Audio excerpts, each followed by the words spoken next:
You waited months for GPU prices to drop, but in 2026, they're still ridiculously expensive. And the worst part? Prices aren't even crashing anymore. They're stuck. After checking GPU prices across 10 countries, the results are honestly brutal for gamers. The global graphics card market has basically entered a high-price lockdown. Retailers aren't lowering prices. Nvidia's high-end cards are becoming impossible to recommend. And gamers in the US are getting hit the hardest. So today, we're breaking down exactly what's happening with GPU prices in 2026, and whether buying one right now is a terrible idea. Here's the weird part. GPU prices haven't exploded recently. They've just stopped moving. Between February and May 2026, prices across the world mostly stayed flat. Sounds good, right? Not really, because they stabilized way above MSRP. Normally, when demand drops, stores start throwing discounts everywhere. Bundles, coupons, sales, free games. But that's not happening.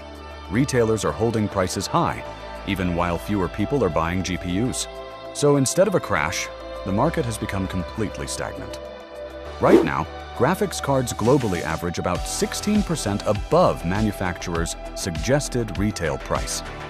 And the US market? Even worse. Americans are paying around 22% above launch prices on average. That means a GPU advertised at $500 could realistically cost over $600 after market inflation. And high-end cards are completely insane. The RTX 5090, it's selling around 77% above manufacturer's suggested retail price. At that point, it barely feels like a gaming GPU anymore. It's basically a workstation card pretending to be for gamers. Nvidia's cheaper cards are slightly better. The RTX 5060 is hovering around 5% above manufacturer's suggested retail price in many regions. And surprisingly, the RTX 5060 Ti 8GB is currently one of the least overpriced GPUs available, which is honestly shocking. AMD isn't escaping either. Their RX 960 XT and RX 970 series are still more expensive than they were in late 2025. Especially the 16GB models, because gamers want extra VRAM for newer titles. Even Intel Arc cards got hit. The B570 and B580 saw price increases too, with some countries getting slammed by inflation. So no matter which brand you choose, Nvidia, AMD, Intel. Nobody's really winning right now. So, should you actually buy a GPU in 2026? If your current setup still works?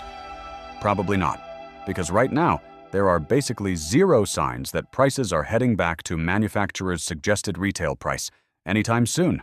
But at the same time, this market also hasn't reached the insane chaos we saw with SSDs, RAM, or the crypto boom years.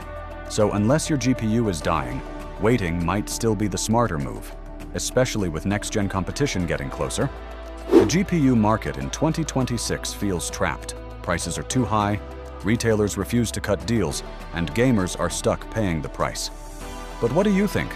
Are GPU companies getting greedy? Or is this just the new normal? Comment your current GPU below and subscribe for more gaming hardware updates.